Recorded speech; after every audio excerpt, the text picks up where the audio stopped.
binuntutan at hindi tinantanan ng Chinese vessels ang advance team ng atin ito civilian supply mission hanggang sa sila'y makarating sa Panatag Shoal.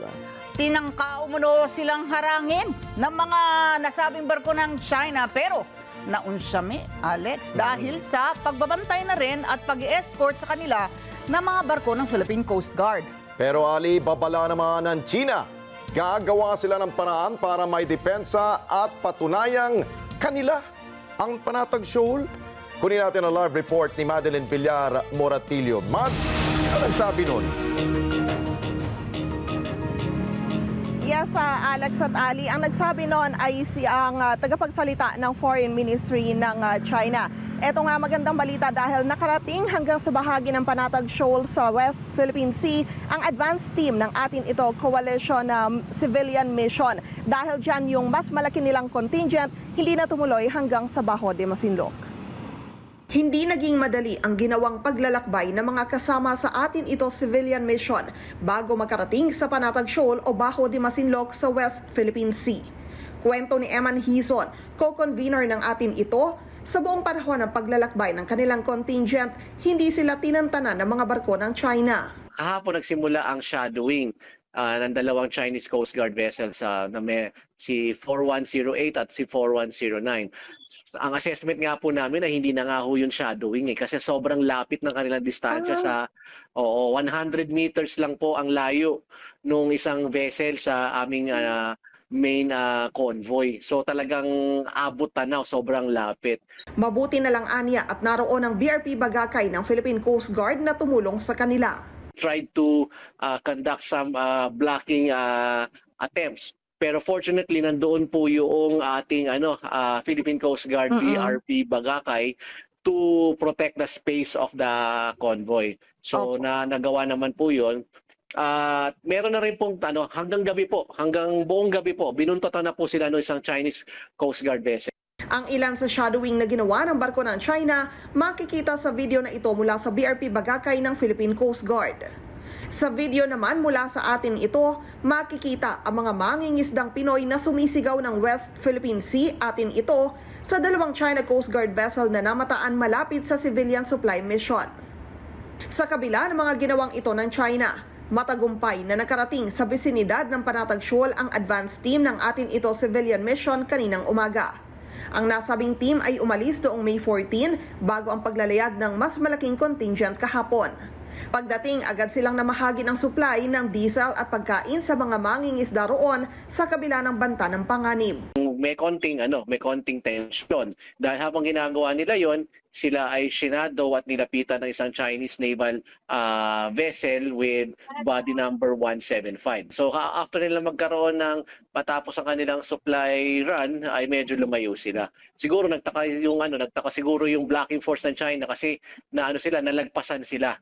Kasi umabot siya ng 25 to 30 nautical miles near Bajo de Masinloc. Dahil sa matagumpay na misyon, napagdesisyonan anya na wag nang tumuloy sa mismong Panatag Shoal ang mas malaki nilang contingent. Nakatanggap ng mga reports ang ating mga mga captains of our boats na halos wala, if not wala na talagang majority if not all of the Filipino fishers in Bajo de Masinloc have been sent away by various Chinese marine vessels, Coast Guard, Navy, and militia.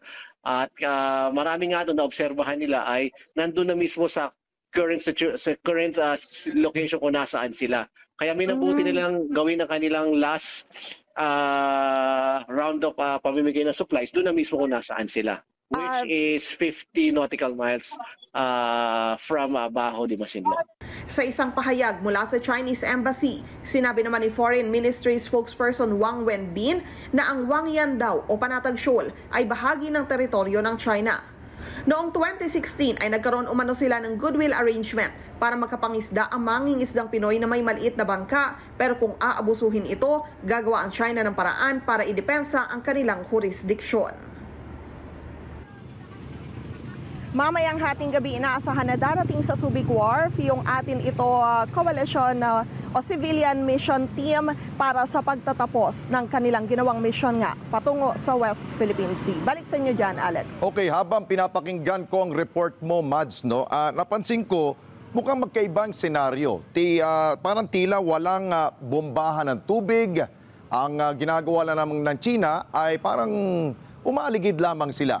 So ngayon ang tanong ko, lumalabas ba na alam ng China na itong mga grupo ng NGO, itong mga civilian group, ang maglalayag dyan? At ang tanong ko rin, senyales ba ito na kung may mangyaring bombahan, tiyak bang magre-retaliate ba at gaganti ba ang ating Philippine Coast Guard? Alex, patungkol doon sa pagganti o retaliation ng Philippine Coast Guard, ang sinasabi dyan ni Commodore Tariela ay hindi sila pwedeng magkomento kaagad dahil yan ay nakadepende sa kung mangyayari ngayon at magiging utos sa kanila ng nakatataas o mula doon sa National Task Force on the West Philippine Sea.